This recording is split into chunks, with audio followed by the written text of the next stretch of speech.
नमस्कार दोस्तों, मैं अंशुल पांडे बाबा लॉज में आप सभी का स्वागत करता हूं। आज हम सीआरपीसी का चैप्टर 12 जो कि information to the police and their powers to investigate के बारे में बात करता है। पुलिस को इत्तला और उसकी अन्वेषण करने की शक्तियां, चैप्टर 12 जो कि 154 से 176 जो कि मोस्ट इम्पॉर्टेंट चैप्टर है सीआरपीसी का। इसी में एफआईआर, पुलिस रिपोर्ट, ये सारी चीज़ें हम इसमें डील करेंगे। मोस्ट इम्पॉर्टेंट है, प्री मेंस इंटरव्यू हर किसी के पॉइंट ऑफ व्यू से बहुत ही इंपॉर्टेंट चैप्टर है। तो आज हम इसको डील करेंगे। आपका 154 से 176 तक जाता है। स्टार्ट करते हैं सेक्शन 154 से। 154 जो कि इंफॉर्मेशन इन कॉग्निजेबल केसेस की बात करता है।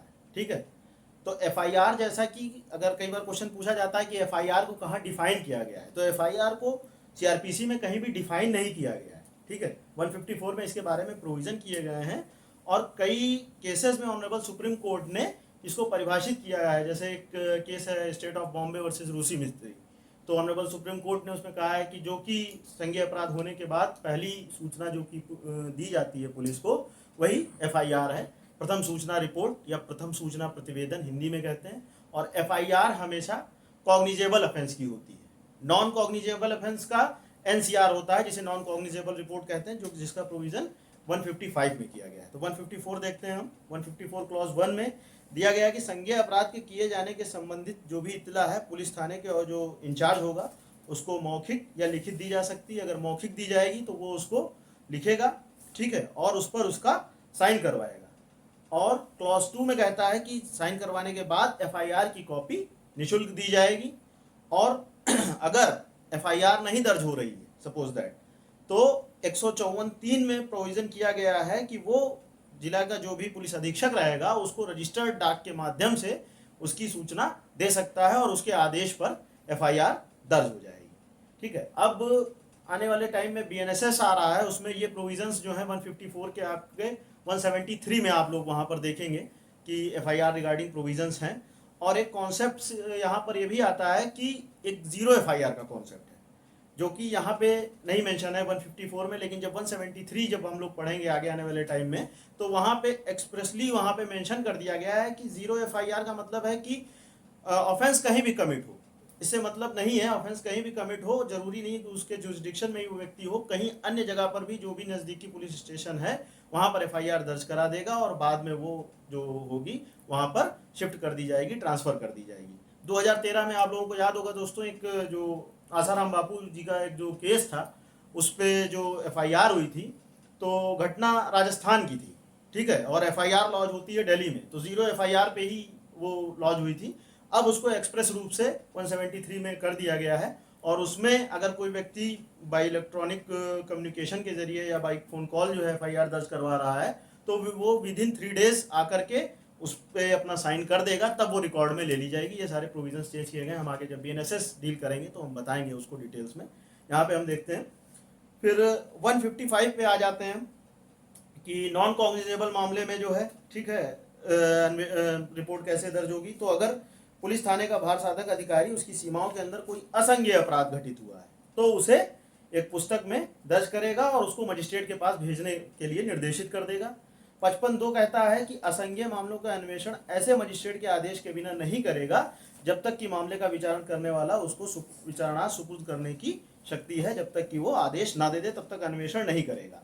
और नॉन कॉग्निजेबल मामले में भी सारी शक्तियां वैसी ही होंगी। 55(3) कहता है कि जैसे कि कॉग्निजेबल मामले में होती है, सिवाय क्या डिफरेंस आ जाता है कि बिना वारंट के अरेस्ट नहीं कर सकता। कॉग्निजेबल मामले में बिना वारंट के अरेस्ट भी कर सकती है पुलिस इन्वेस्टिगेशन के दौरान, यहाँ पे नहीं कर सकती। और अगर 2 मामले हैं, एक कॉग्निजेबल है और एक नॉन कॉग्निजेबल, 155(4) इसकी बात कर रहा है, तो पूरा का पूरा मामला कैसे ट्रीट किया जाएगा, मानो कि पूरा का पूरा मामला कॉग्निजेबल है।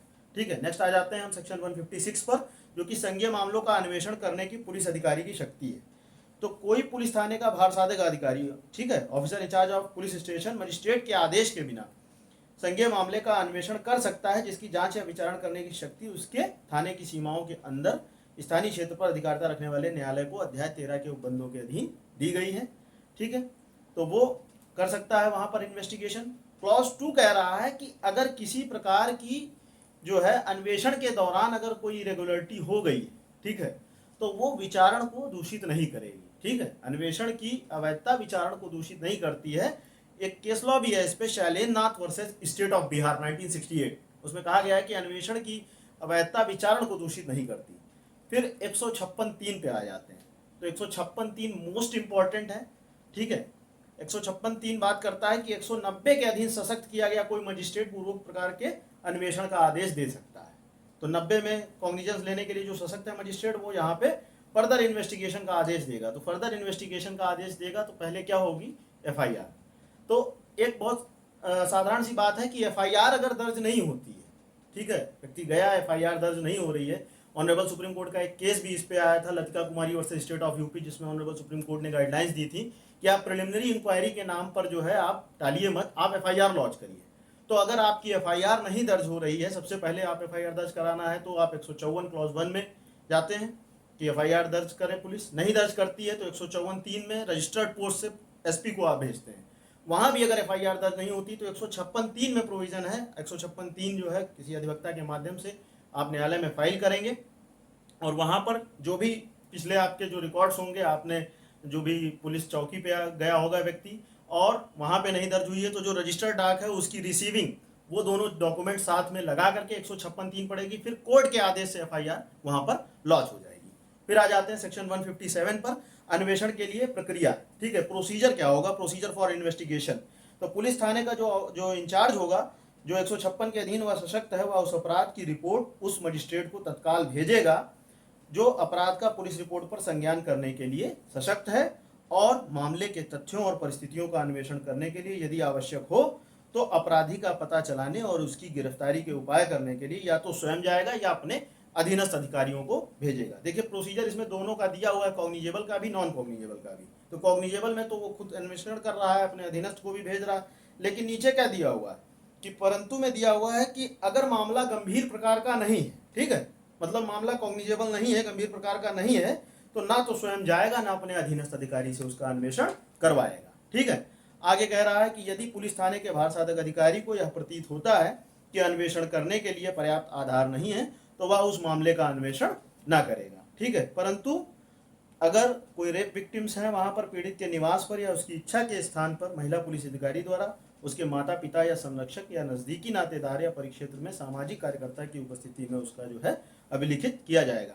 अच्छा, एक चीज और रह गई यहाँ पे 154 में, अगर 2013 और 18 में एक अमेंडमेंट आया था आपका, जो कि सेक्सुअल ऑफेंसेस हैं 376 से लेकर के फिर ABCD या जो भी वहाँ पे ऑफेंसेस दिए गए हैं, इनसे संबंधित अगर एफआईआर लॉन्च होनी है तो महिला पुलिस अधिकारी द्वारा वो एफआईआर लॉन्च की जाएगी, ठीक है।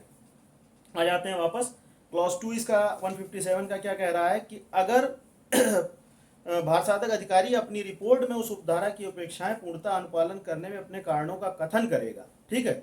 फिर अधिकारी इतला देने वाले को यदि कोई हो, राज्य सरकार द्वारा विहित की जाए इस बात की सूचना दे देगा कि वो मामले का अन्वेषण ना तो कराएगा ना करेगा, ठीक है। इंफॉर्मेशन दे देगा, अगर गंभीर प्रकार का मामला नहीं है तो ना तो अन्वेषण करवाएगा ना कराएगा। फिर आ जाते हैं 158 पे कि रिपोर्ट हाउ सबमिटेड, कि रिपोर्ट्स कैसे दी जाएंगी। तो 157 के अधीन जो है प्रत्येक रिपोर्ट, जैसा कि राज्य सरकार निर्देश दे, पुलिस ऑफिसर अपने वरिष्ठ अधिकारी के माध्यम से देगा, वरिष्ठ अधिकारी के माध्यम से रिपोर्ट दी जाएगी और वो अभिलिखित करने के पश्चात अविलंब बिना किसी डिले के मजिस्ट्रेट को वो रिपोर्ट भेज दी जाएगी, ठीक है। फिर 159 पे आ जाते हैं कि अन्वेषण या प्रारंभिक जांच करने की शक्ति।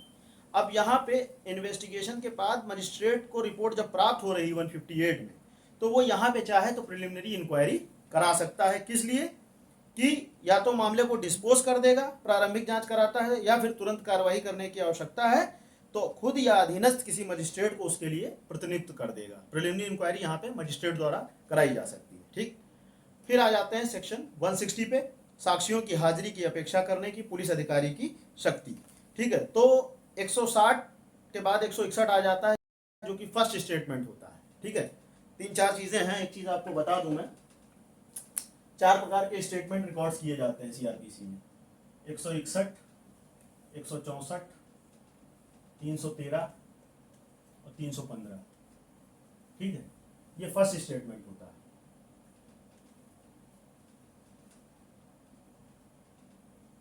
ठीक है। ये सेकंड स्टेटमेंट है और ये थर्ड और ये फोर्थ स्टेटमेंट। फर्स्ट स्टेटमेंट जो है पुलिस द्वारा रिकॉर्ड किया जाता है, अभी आगे आपको बता ही रहा हूँ, पुलिस द्वारा रिकॉर्ड करा जाएगा, ठीक है। ओथ पे नहीं होता है, साक्ष्य के रूप में नहीं इसका प्रयोग किया जाता है, बाई पुलिस होता है, ठीक है, बाई पुलिस होता है, लेकिन कॉन्ट्राडिक्शन के लिए इसको प्रयोग कर सकते हैं, ठीक है। 164 में कन्फेशन की बात करते हैं, तो कन्फेशन जो है किसके द्वारा रिकॉर्ड कराई जाएगी, मजिस्ट्रेट द्वारा, ठीक है, जेएम या एमएम कन्फेशन रिकॉर्ड कराएगा, कब, उसको जुरिस्डिक्शन हो या ना हो, और किस स्टेज पे, इन्वेस्टिगेशन के दौरान, ड्यूरिंग इन्वेस्टिगेशन,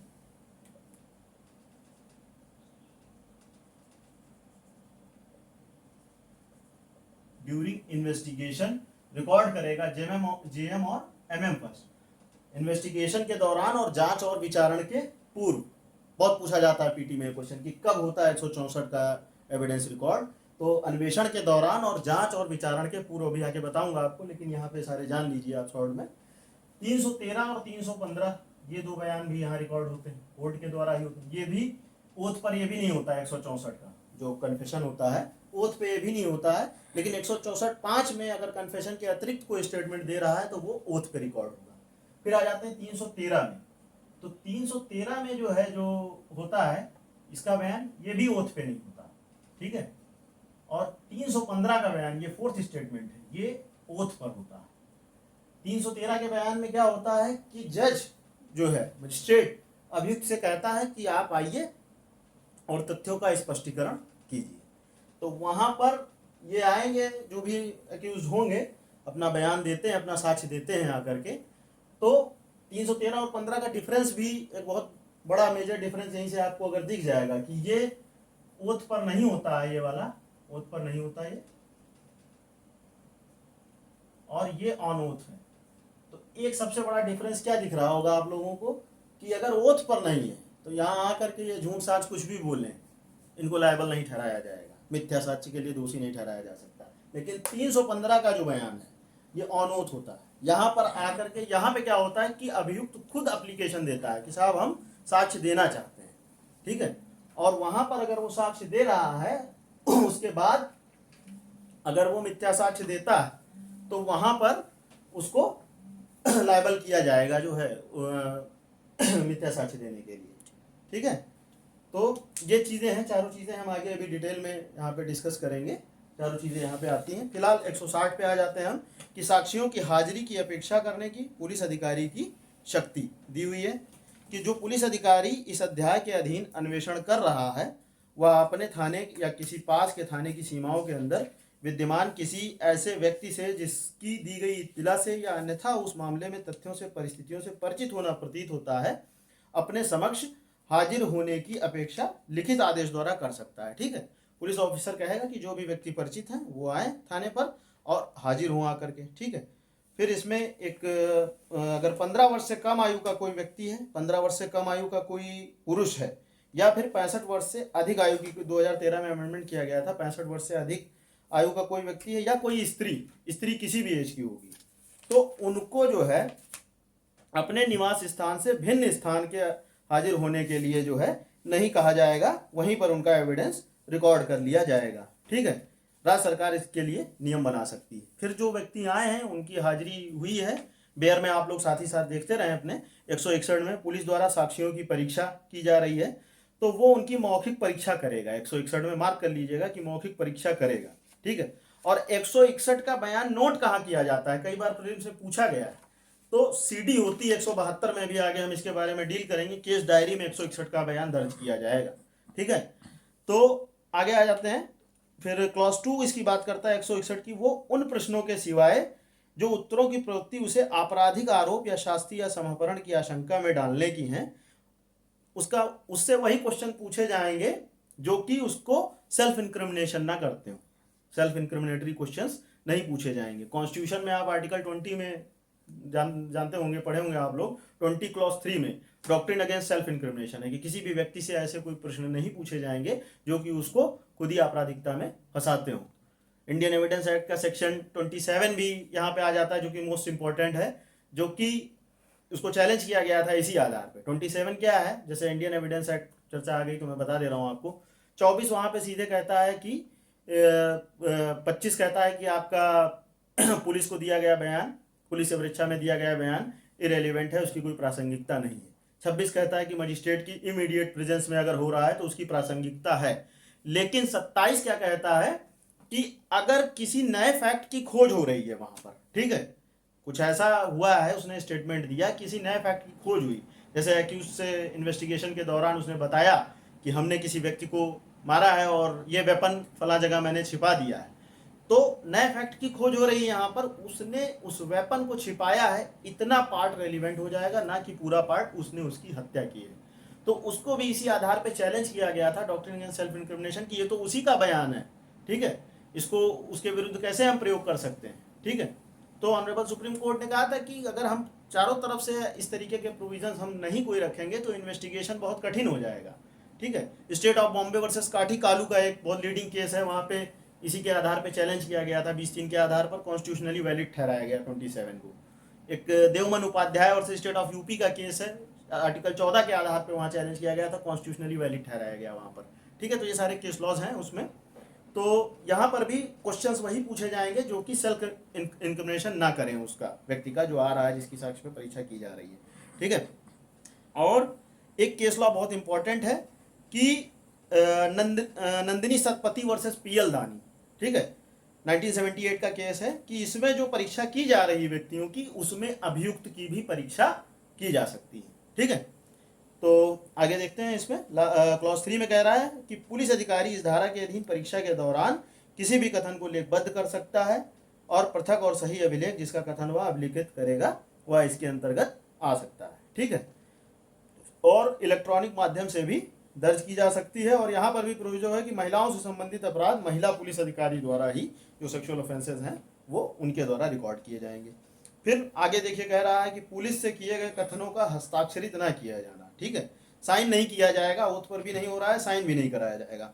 तो फिर उनका उपयोग क्या होगा, पुलिस डायरी में लिखे हो या ना हो, उनका उपयोग क्या होगा। आगे देखिए प्रोविजो में दिया हुआ 162 के कि वो साक्षी का खंडन करने के लिए भारतीय साक्ष्य अधिनियम के लिए, ठीक है, अभियुक्त द्वारा और न्यायालय की अनुज्ञा से अभियोजन द्वारा, ठीक है, प्रोसिक्यूशन जो है कोर्ट की परमिशन से और अभियुक्त दोनों ही उन स्टेटमेंट्स का यूज कर सकते हैं। 145 इंडियन एविडेंस एक्ट का यहाँ पे जिक्र किया गया है, 145 जो कि कॉन्ट्राडिक्शन की बात करता है, उसके स्टेटमेंट को अगर आगे कोई स्टेटमेंट दे रहा है उसके खंडन करने के लिए इस 161 के बयान के को यूज किया जा सकता है। और साथ ही साथ क्लॉज 2 में बता दे रहा है कि 32(1) पर और सेक्शन 27 के उपबंधों पर प्रभाव नहीं डालेगी। तो 32(1) आप जानते ही होंगे डाइंग डिक्लेरेशन की बात करता है, और 27 अभी मैंने चर्चा की आपसे कि कोई नए फैक्ट का उजागर हो रहा है वहां पर। तो सपोज दैट कोई व्यक्ति कोई बयान देके मर गया 32(1) में, और उसके बाद तो वो रेलिवेंट होगा, या कोई नया तथ्य खोज के आ रहा है सामने, वो भी यहाँ पे रेलिवेंट हो जाएगा अगर किसी व्यक्ति ने दिया है। बाकी वो साक्ष्य के रूप में एज इट इज प्रयोग नहीं होता क्योंकि ओथ पे नहीं लिया जाता है, ठीक है। आ जाते हैं 163 पे हम, ठीक है, कोई उत्प्रेरणा ना दिया जाना, no inducement to be offered. तो वही सेक्शन 24 जो इंडियन एविडेंस एक्ट बताता है, कोई धमकी उत्प्रेरणा नहीं दिया जाएगा, इसकी बात करता है। आ जाते हैं दोस्तों सेकंड स्टेटमेंट पर, जो मैंने बताया आपको 164 में। सेकंड स्टेटमेंट मजिस्ट्रेट द्वारा रिकॉर्ड होगा, कब होगा, किसके द्वारा किया जाएगा, तो एमएम या जेएम फर्स्ट द्वारा, उसको जुरिसडिक्शन हो ना या ना हो, उसके द्वारा रिकॉर्ड किया जाएगा। और किस स्टेज पे होगा, तो इन्वेस्टिगेशन के स्टेज पे रिकॉर्ड होगा। और एक चीज मार्क कर लीजिएगा, बेयर में बहुत पूछा जाता है क्वेश्चन कि अन्वेषण के दौरान या तत्पश्चात, जांच या विचारण प्रारंभ होने के पूर्व, before the commencement of the inquiry और ट्रायल एंड ड्यूरिंग इन्वेस्टिगेशन, ठीक है, in the course of an investigation के दौरान ये रिकॉर्ड होगा। और अभियुक्त व्यक्ति की अधिवक्ता की उपस्थिति में भी लिया जा सकता है बयान। और किसी सेकंड प्रोविजो कह रहा है कि पुलिस ऑफिसर को अगर मजिस्ट्रेट की पावर्स दी गई हैं कहीं पर भी, तो वो इसके लिए इम्पोर्ट नहीं है कि वो यहाँ पे स्टेटमेंट कन्फेशन रिकॉर्ड कर ले। 164(2) में कहा गया है कि जो भी मजिस्ट्रेट एमएम या जेएम फर्स्ट कन्फेशन रिकॉर्ड कर रहा होगा, रिकॉर्ड करने से पहले जो है वो बताएगा उसको कि आप ये वॉलंटरली दे रहे हो या नहीं। अगर आप स्वैच्छिक रूप से कन्फेशन नहीं देना चाहते हो तो कोई जोर जबरदस्ती नहीं है। और अगर क्लॉज 3 में कह रहा है कि वो मना कर रहा है, इच्छुक नहीं है व्यक्ति, तो वहां पर उस व्यक्ति को जो कन्फेशन देने आया था उसको पुलिस कस्टडी में ना भेजकर जुडिशियल कस्टडी में भेज दिया जाएगा, ठीक है। फिर क्लॉज 4 कहता है कि 164 रिकॉर्ड करने में 281 में कंडीशंस दी हुई हैं कि इस केस के अनुसार जो है वो लिखा जाएगा, रिकॉर्ड किया जाएगा। अच्छा, एक चीज़ और यहाँ पे आ जाती है कि अगर 164 या 281 जो भी रिकॉर्डिंग के कंडीशंस हैं, या 164 में जो जो चीज़ें हैं, शर्तें हैं कि बताना, अगर कहीं इनका कॉम्प्लायंस नहीं हो रहा है तो क्या दिया हुआ कन्फेशन इरेलीवेंट हो जाएगा? नहीं होगा। ठीक है। 463 इसके बारे में बात करता है कि अगर 164 281 में कोई अनियमितता हो गई है तो दिया हुआ कन्फेशन केवल तभी नहीं माना जाएगा जबकि डिफेंड करने वाले को वास्तविक रूप से अपनी प्रतिरक्षा करने में असुविधा हुई हो, अन्यथा रेलिवेंट रहेगा 164। ठीक है। फिर उसके उसमें वो दिया हुआ है फॉर्मेट कि कैसे क्या होगा, मजिस्ट्रेट के हस्ताक्षर होंगे। 64(5) में आ जाता है, मैंने बताया भी था कि अदर देन अगर कन्फेशन कुछ कहता है तो वो ओथ पे रिकॉर्ड किया जाएगा 64(5) में। और लास्ट में क्लॉज 6 में आ जाता है कि मजिस्ट्रेट जिसके जुरिस्डिक्शन का मामला है कन्फेशन रिकॉर्ड करके वहीं उसको भेज देगा। फिर 164 ए पे आ जाएं कि जो medical examination of the victim of the rape, ठीक है, 164 ए में होगा। ठीक है, 2005 के क्रिमिनल अमेंडमेंट से जोड़ा गया था। और एक्यूज्ड का हम पहले ही पढ़ चुके हैं 53 ए में, उस वहाँ पे एक्यूज्ड का होता है, तो यहाँ पे विक्टिम का कराया जा रहा है, रजिस्ट्रीगत चिकित्सा व्यवसायी द्वारा कराया जाएगा। वो स्टेटमेंट उसका जो है वो करेगा मेडिकल एग्जामिनेशन, प्लस उस महिला की कंसेंट से या फिर उसके गार्जियंस की कंसेंट से किया जाएगा, बिना कंसेंट के नहीं होगा। क्लॉज 2 में उसके लिए रिपोर्ट तैयार करेगा। ठीक है, रिपोर्ट में उस स्त्री की, उस व्यक्ति का जो उसे लाया है, नाम, पता, स्त्री की आयु, डीएनए, बेयर एक्ट देते रहें आप लोग जो है, स्त्री के शरीर पर क्षति यदि कोई हो, ये सारी चीज़ें उसमें होंगी। फिर उसमें यह भी मेंशन किया जाएगा कि उसकी सहमति ले ली गई थी, सक्षम व्यक्ति की सहमति अभी प्राप्त कर ली गई थी, ये भी होगा। और 5 में बता रहा है कि सही समय भी उसमें दिया जाएगा। ठीक है। और 173(5)(a) के अंतर्गत निर्दिष्ट दस्तावेजों के रूप में भेज देगा, जो 173 पुलिस रिपोर्ट की बात करता है उसके साथ ही इसको भेज दिया जाएगा। ठीक है।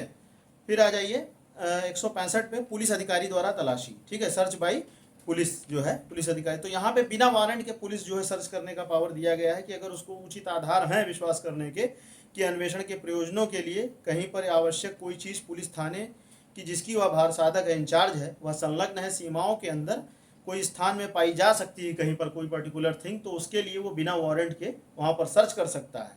और जरूरत हो तो पुलिस अधिकारी स्वयं तलाशी ले सकेगा या अपने किसी अधीनस्थ को नियुक्त कर सकेगा, क्लॉज 3 में कह रहा है। और सेक्शन 100 में जो सर्च के संबंध में जो प्रोविजंस दिए हुए हैं, पहले भी आपको बताए जा चुके हैं, वो सारे के सारे यहाँ पर लागू होंगे। ठीक है। और उसकी कॉपी वहाँ पर जो तलाशी लेगा उसके, जो इसके भवन का जो स्वामी होगा, जो भी उसका हाउस होल्डर होगा, उसके आवेदन पर उसकी एक प्रतिलिपि मजिस्ट्रेट द्वारा निःशुल्क उसको दे दी जाएगी। ठीक है। फिर आ जाते हैं 166 पर, पुलिस थाने के भार साधक अधिकारी किसी अन्य अधिकारी से तलाशी वारंट जारी करने की अपेक्षा कर सकते हैं। तो अगर जो कौन करेगा, पुलिस थाने का भार साधक अधिकारी या फिर उप निरीक्षक से अनिम्न पंक्ति का पुलिस अधिकारी। ठीक है, एसआई रैंक से नीचे का नहीं होगा, किसी दूसरे पुलिस थाने के जो ऑफिसर इंचार्ज होगा या दूसरे जिले में तलाशी लिवाने की अपेक्षा कर सकता है, अपने थाने की सीमाओं के अंदर तलाशी लिवा सकता है, उनसे अपेक्षा करेगा कि आप तलाशी लें। और 165 में जो प्रोविजंस दिए हुए हैं वो यहाँ पर कोई चीज़ मिले तो वैसे ही वहाँ पर लागू होंगे। ठीक है, क्लॉज 2 में यही बता रहा है और बहुत कुछ इसमें इंपॉर्टेंट नहीं है, कॉपी निःशुल्क दी जाएगी यहाँ पर भी। फिर 66 है, और 66 भी दो चीज़ें आ जाती हैं। लेटर ऑफ रिक्वेस्ट की बात कर रहा है कि भारत के बाहर किसी देश या स्थान में अन्वेषण के लिए सक्षम प्राधिकारी को अनुरोध पर। ठीक है, letter of request to competent authority for investigation in a country और प्लेस आउटसाइड इंडिया, कि भारत के बाहर अगर भेजा जा रहा है कहीं पर, ठीक है, तो अगर किसी की चीज़ की ज़रूरत है, लेटर ऑफ रिक्वेस्ट का प्रोविज़न आप वहाँ सीपीसी में भी पढ़ते हैं। ठीक है, वहाँ पर भी लेटर ऑफ रिक्वेस्ट की बात की जाती है, यहाँ पर भी लेटर ऑफ रिक्वेस्ट है। तो अगर बाहर भेजना है तो कौन, किसके द्वारा होगा? अनुक्रम में अन्वेषण अधिकारी या अन्वेषण अधिकारी की पंक्ति से वरिष्ठ कोई अधिकारी के द्वारा भेजा जाएगा। और कोई दैंडिक न्यायालय अनुरोध पत्र भेजकर, जहाँ पर उसके होने की अपेक्षा है, वहाँ पर कहेगा कि अनुरोध कर सकेगा कि तथ्य और परिस्थितियाँ ऐसी उनसे अवगत कराएगा और दस्तावेज या चीज़ को पेश करने की अपेक्षा करे, वो वहाँ पर सभी साक्ष्य या उसकी अधिप्राणित प्रतिलिपि संग्रहित चीज को ऐसे पत्र भेजने वाले न्यायालय को अग्रेषित करेगा, वहाँ से भेज दी जाएंगी। जो भी कॉपीज होंगी, जो भी चीज़ें वहाँ पे होंगी, वो उनको देगा। और अनुरोध पत्र ऐसी रीति में पारित किया जाएगा, लेटर ऑफ रिक्वेस्ट, जैसा कि सेंट्रल गवर्नमेंट विनिर्दिष्ट करे। ठीक है, और इसको जो है संग्रहित साक्ष्य समझा जाएगा, क्लॉज 3 कह रहा है। 66 भी क्या कह रहा है कि letter of request from a country और प्लेस आउटसाइड इंडिया, अब बाहर से इंडिया में आ रहा है 166 बी में, तो वहाँ पे क्या होगा? जब यहाँ पे आएगा तो उस देश या स्थान में अन्वेषणाधीन किसी अपराध के संबंध में किसी व्यक्ति की परीक्षा करने के लिए किसी दस्तावेज या चीज को पेश कराने के लिए उस देश या स्थान में ऐसा पत्र भेजने के लिए सक्षम है। अनुरोध पत्र की प्राप्ति पर केंद्रीय सरकार, सेंट्रल गवर्नमेंट क्या करेगी, 4 लोग हैं यहाँ पे, मार्क कर लीजिएगा, सीएमएम, सीजेएम, एमएम या जेएम, ठीक है। मुख्य महानगर मजिस्ट्रेट, मुख्य न्यायिक मजिस्ट्रेट, मेट्रोपॉलिटन मजिस्ट्रेट या न्यायिक मजिस्ट्रेट, इस निमित्त जो नियुक्त करे जाएंगे उसके समक्ष समन करेगा और अभिलिखित करेगा कि दस्तावेज या चीजें जो भी हैं उनको पेश करवाए और अन्वेषण के लिए किसी पुलिस अधिकारी को भेज सकेगा, ठीक है, जो भी होंगे। और उसके बाद पारेषित करने के लिए जो भेजी जाएंगे, जो वहाँ पे मिले हैं चीज़ें, केंद्रीय सरकार जो भी यहाँ पर भी, उसके लिए भी केंद्र सरकार जो रूल्स बनाएगी उसके अकॉर्डिंग उनको भेज दिया जाएगा। फिर आ जाते हैं 167 पर, मोस्ट इंपॉर्टेंट है 167, जान लीजिए आप लोग, पुलिस रिमांड, ठीक है। देखते हैं हम इसको 167 को।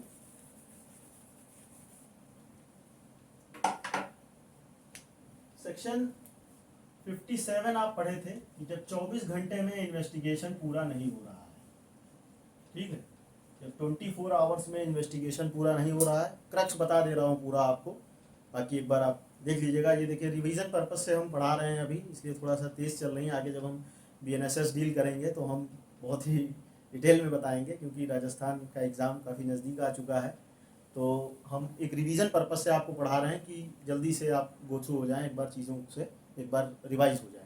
तो क्रक्स आप जान लीजिए इसका, 24 आवर्स में अगर इन्वेस्टिगेशन पूरा नहीं हो रहा है तो जो भी इन्वेस्टिगेशन ऑफिसर होगा आईओ, वो अपना पुलिस डायरी वगैरह लेकर के किसके पास आएगा, जेएम के पास आएगा, ठीक है, कि साहब हमको इन्वेस्टिगेशन के लिए आगे और समय चाहिए।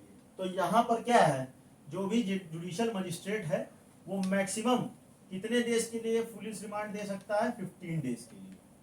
शुरुआती अरेस्ट के 15 दिन ही पुलिस रिमांड रहेगा, उसके बाद केवल और केवल क्या होगा, जुडिशियल रिमांड, ठीक है। 15 दिन के लिए पुलिस रिमांड के लिए भेजा जा सकता है।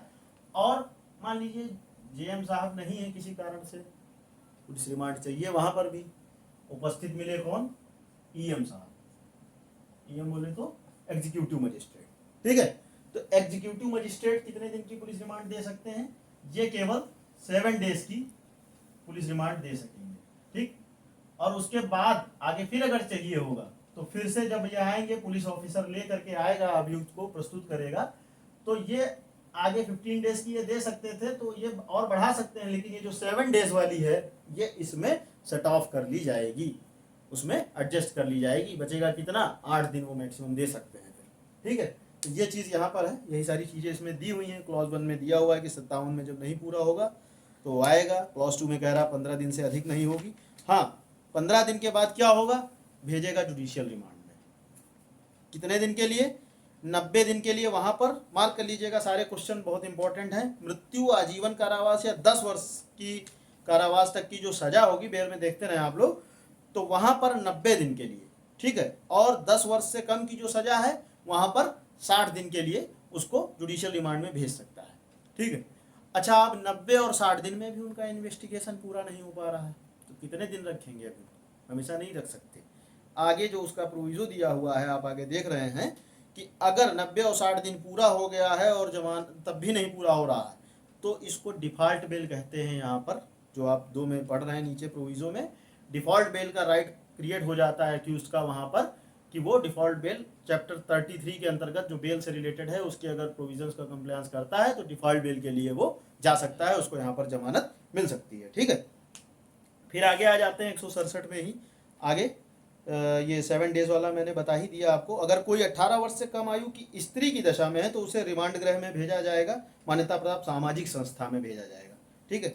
67(3) कह रहा है कि पुलिस अभिरक्षा में निरोध प्राधिकृत करने वाला मजिस्ट्रेट अपने कारण रिकॉर्ड करेगा अगर पुलिस कस्टडी में भेज रहा है, और अगर सीजीएम से भिन्न किसी मजिस्ट्रेट द्वारा जो है प्रतिलिपि वो रिमांड दी गई है तो वो सीजीएम को उसकी एक कॉपी भेजेगा। क्लॉज 4, 167 क्लॉज 4 में इसकी बात की गई है, ठीक है।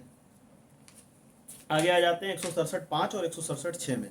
अगर मामला समन है, 167(5) कह रहा है कि अगर समन मामला है और गिरफ्तारी से 6 मास तक अन्वेषण जारी रहता है, ठीक है, और अन्वेषण को रोकने के लिए तो वहाँ पर आदेश दे सकता है मजिस्ट्रेट कि अब अन्वेषण रोक दिया जाए, और न्याय हित में अगर पर्याप्त कारण दे अन्वेषण अधिकारी तो उसको चालू रख सकता है, नहीं तो रोक दिया जाएगा 6 महीने बाद समन मामला।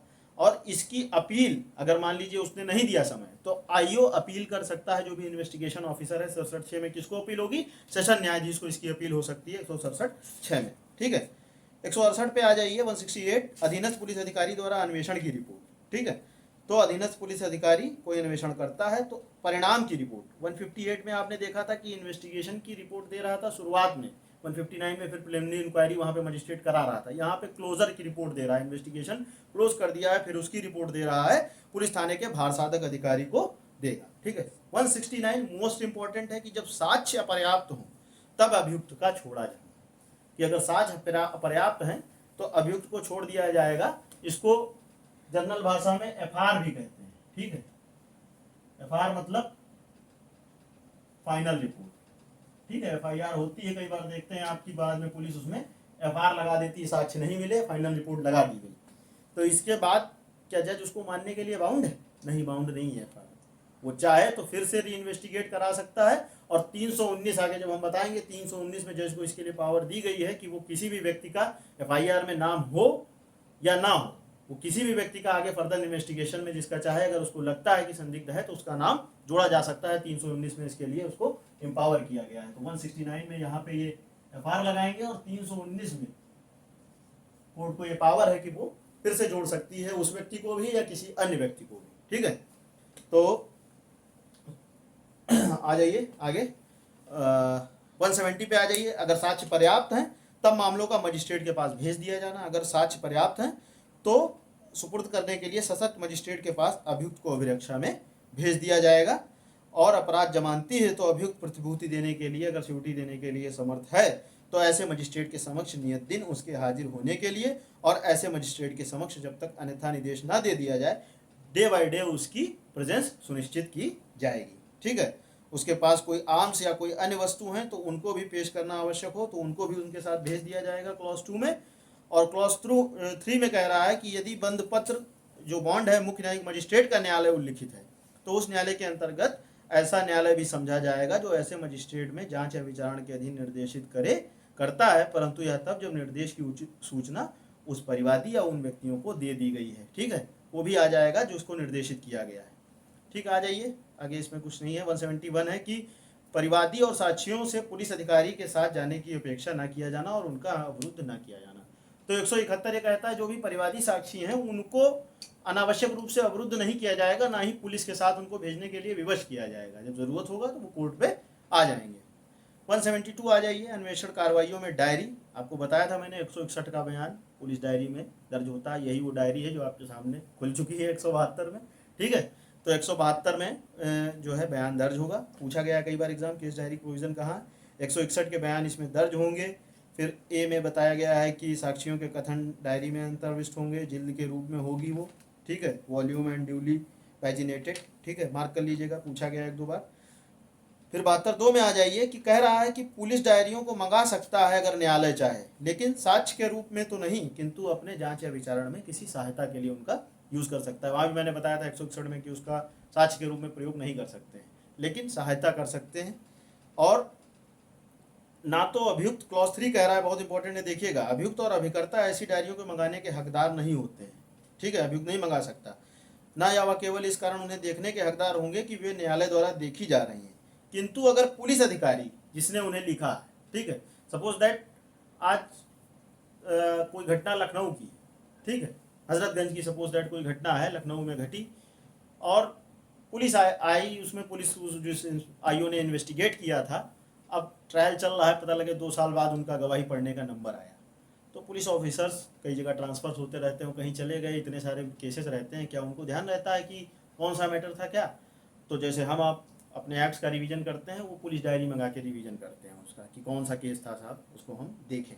तो अगर वो वहाँ पर पुलिस ऑफिसर उस डायरी को मंगा करके वो देख रहा है तो एक्यूज्ड को भी वहाँ पे राइट होगा कि कहेगा साहब हम भी देखना चाहते हैं। 159 में refreshing memory Indian evidence act में इसका प्रोविजन किया है, यहाँ पे लिखा हुआ भी है आपके बेयर एक्ट में, देख लीजिए कि 159 के अंतर्गत स्मृति को ताज़ा करना जो लिखा हुआ है 159 में है, और 161 या 45 के उपबंध लागू होंगे। 161 यही कहता है कि अगर वो व्यक्ति मंगाता है, पुलिस ऑफिसर देखता है, तो प्रतिपक्षी को भी, अगेंस्ट जो पार्टी है उसको भी राइट क्रिएट हो जाता है कि वो चाहे तो वो कॉपी देख सकता है। और 145 में उसका कॉन्ट्राडिक्शन के लिए उसका प्रयोग भी किया जा सकता है। ठीक है, आगे आ जाते हैं। 173 मोस्ट इंपॉर्टेंट है पुलिस रिपोर्ट। डिफाइन कहाँ पर है? 2R में।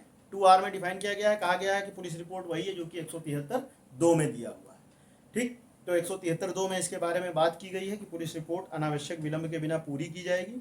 फिर 1A में एक अमेंडमेंट किया गया है 2018 में कि जो बलात्संग या बालिका के साथ जो ऑफेंसेस हैं उनमें 2 महीने के अंदर, ठीक है, 2 मंथ्स के अंदर जो है पुलिस रिपोर्ट दे दी जाएगी। और 73(2) में जो पुलिस रिपोर्ट दी जाएगी उसमें पक्षकारों के नाम, इत्तिला, उसके बारे में स्वरूप, ये सारी चीज़ें होंगी उसमें, और इन सारी चीज़ों की डिटेल होगी। ठीक है, अच्छा, 173(2) में पुलिस रिपोर्ट देने के बाद फर्दर इन्वेस्टिगेशन भी अगर पुलिस ऑफिसर चाहे, जिसने रिपोर्ट दे दी है, आगे भी फर्दर इन्वेस्टिगेशन कर सकता है और पुलिस रिपोर्ट दे सकता है, तो उसको क्या कहते हैं? Additional police report. ठीक है, 173(8) में इसका प्रोविजन है एडिशनल पुलिस रिपोर्ट का।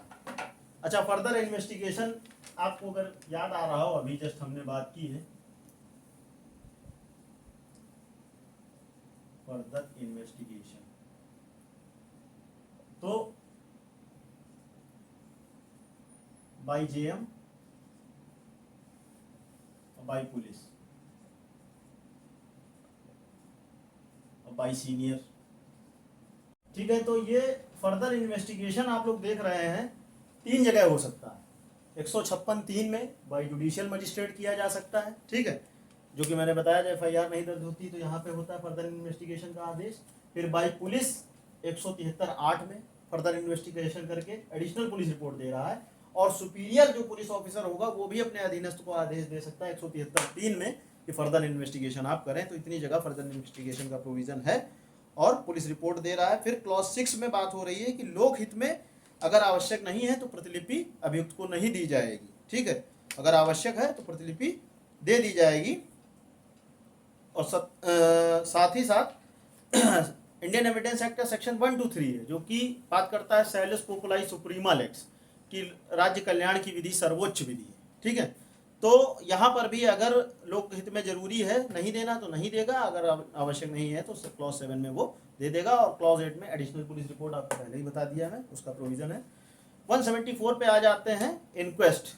ठीक है, तो डेथ इंक्वेस्ट है, आत्महत्या आदि पर पुलिस का जांच करने का रिपोर्ट देना। अगर पुलिस अधिकारी को, जो कि officer in charge of police station है या फिर इसलिए एम्पावर्ड किया गया है गवर्नमेंट द्वारा, तो वो अगर उसको सूचना मिलती है कि कहीं पे किसी व्यक्ति ने सुसाइड किया है या संदिग्ध परिस्थितियों में किसी जीव जंतु द्वारा या किसी एक्सीडेंट में कोई व्यक्ति मारा गया है, तो वो वहाँ पर इंक्वेस्ट करने के लिए पहुँच जाएगा। ठीक है, और निकटतम जो कार्यपालक मजिस्ट्रेट होगा उसको इसकी तुरंत सूचना देगा कि हम जा रहे हैं, और वहाँ पे पहुँचेगा, मृत व्यक्ति के शरीर के उसमें वहाँ पर जांच करेगा, और वहाँ पे 2 या अधिक प्रतिष्ठित निवासियों का उसमें जो उपस्थित हों उसकी उपस्थिति में अन्वेषण करेगा, और मृत्यु का जो दृश्यमान कारण होगा उसके लिए रिपोर्ट तैयार करेगा। उसके साथ साथ उसके शरीर पे जो भी वुंड्स, फ्रैक्चर्स, ब्रूसेस आए होंगे, चोटों के निशान, इन सबका दर्ज होगा। पंचनामा इसको कह सकते हैं, जो पंचनामा दर्ज करती है आकर के पुलिस अगर ऐसी घटनाओं में, तो वो है।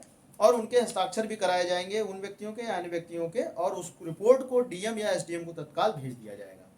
फिर क्लॉज 3, 174 क्लॉज 3 में आ जाइए। दंड विधि संशोधन अधिनियम 1983 से जोड़ा गया था। ठीक है, इसमें क्या है कि अगर किसी महिला द्वारा मैरिज के 7 ईयर्स के अंदर सुसाइड कर लिया गया है, या फिर 7 ईयर्स के अंदर कोई महिला की मृत्यु हुई है जिसमें कि ये डाउट उत्पन्न होता है कि कोई अपराध हुआ है, या फिर किसी स्त्री या उसके विवाह के 7 वर्ष के भीतर मृत्यु से संबंधित है और उसका कोई रिलेटिव कंप्लेंट करता है, या फिर मृत्यु के कारण के बारे में कोई संदेह है, या फिर लास्ट में कह रहा है पुलिस ऑफिसर को रीज़न है कि considers it expedient so to do, उसको जरूर लगता है कि ऐसा करना जरूरी है, तो वो पोस्टमार्टम के लिए भेजेगा। पोस्टमार्टम किया जाएगा निकटतम सिविल सर्जन द्वारा, तो उसके नीचे प्रोविजो दिया है, वहाँ भेज दिया जाएगा डेड बॉडी को, पोस्टमार्टम होगा। और कौन कौन से मजिस्ट्रेट सशक्त हैं यहाँ पर इंक्वेस्ट करने के लिए, क्लॉज 4 बता रहा है कि DM, SDM और राज्य सरकार द्वारा या फिर DM द्वारा एम्पावर्ड कोई सशक्त किया गया कार्यपालक मजिस्ट्रेट, ये सारे जो है डेथ इंक्वेस्ट करने के लिए सशक्त हैं। फिर 75 पे आ जाइए कि जो 174 के अधीन जो 2 व्यक्ति या 4 व्यक्ति जिन्होंने साइन किया है, उनको समन किया जा सकता है कि आप आइए, और न्यायालय में उनको हाजिर होने की अपेक्षा की जा सकती है कि वो आएँ।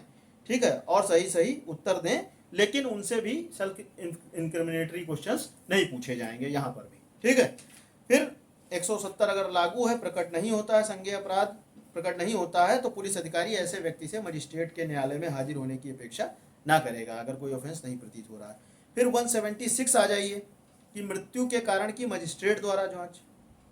तो 174 की जो उपधारा 3 और 1 में 1 और 2 पढ़े आप कि 7 ईयर्स के अंदर अगर महिला सुसाइड कर ले रही है या 7 ईयर्स के अंतर्गत रीजनेबल डाउट उत्पन्न हो रहा है उसकी मृत्यु पे, उसको उसमें निर्दिष्ट प्रकृति की अगर है तो मृत्यु के कारण की जांच पुलिस अधिकारी द्वारा किए जाने वाले अन्वेषण के बजाय, ठीक है, उसके अतिरिक्त वह निकटतम मजिस्ट्रेट करेगा। ठीक है, शैल एग्जामिन, ठीक है, करेगा जो मृत्यु समीक्षा करने के लिए सशक्त है। ठीक है, वहां पे मजिस्ट्रेट द्वारा की जाएगी। और 174 में जो वर्णित अन्य आधार हैं उन पर भी मजिस्ट्रेट चाहे तो कर सकेगा। ऊपर मैंडेटरी है, नीचे मैंडेटरी नहीं है। ठीक है, अन्य कंडीशंस में। ठीक है, फिर यदि ऐसा करता है तो उसे ऐसी जांच करने में वे सब शक्तियां होंगी जो उसे किसी अपराध की जांच करने में होती हैं। ठीक है, फिर आ जाइए पुलिस अभिरक्षा या जेल में 1A में दिया हुआ है। ठीक है, ये भी 2005 में अमेंडमेंट से जोड़ा। अगर कई बार कस्टोडियल डेथ्स के मामले आते हैं या कस्टडी में किसी महिला के साथ रेप हुआ है या कोई व्यक्ति गायब हो गया पुलिस कस्टडी में, उन सब स्थितियों में अतिरिक्त जांच पुलिस के इन्वेस्टिगेशन के इसके इन्क्वेस्ट के अतिरिक्त न्यायिक मजिस्ट्रेट या महानगर मजिस्ट्रेट द्वारा वहां पर इंक्वेस्ट किया जाएगा, जो है मृत्यु समीक्षा इनके द्वारा की जाएगी। और क्लॉज 2 कह रहा है विहित किसी प्रकार से मामलों की परिस्थितियों के अनुसार मजिस्ट्रेट साक्ष्य को उसमें अभिलिखित करेगा। 176(3) बहुत इंपॉर्टेंट है कि अगर किसी व्यक्ति को सपोज दैट दफना भी दिया गया है और उसके बाद भी कोई कंप्लेंट ऐसी प्राप्त हो रही है और एक मतलब टाइम है कि उसको अभी भी इन्वेस्टिगेट उसका पोस्टमार्टम करा लिया जाए, तो वहाँ पर कुछ चीज़ें निकल के आ सकती हैं, तो वहाँ पर भी मजिस्ट्रेट आदेश दे सकता है कि उसको कब्र से खुदवा कर भी उसका इन्वेस्टिगेशन किया जा सकता है। 176(3) में इसके बारे में प्रोविज़न दिया गया है। ठीक है, फिर आ जाइए लास्ट में क्लॉज 4 में कि जहाँ इस धारा के अधीन की जानी है कोई जांच, तो मृतक के उन नातेदारों के जिनके नाम और पते ज्ञात हैं उनको इत्तला दिया जाएगा। स्पष्टीकरण में लास्ट में बताया गया नातेदार में कौन कौन आता है, तो माता पिता, संतान, भाई बहन, पति पत्नी, हस्बैंड वाइफ, ये सारे आते हैं।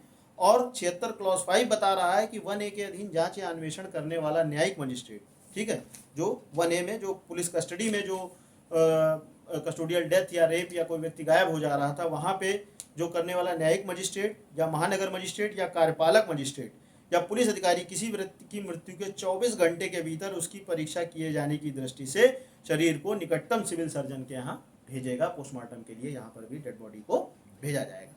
तो ये तो कंप्लीट हो गया आपका चैप्टर 12 154 to 176। एक बार आप इसको फिर से रिवाइज कर लीजिएगा, फिर मेरा वीडियो लगा करके आप बेयर के साथ देख सकते हैं।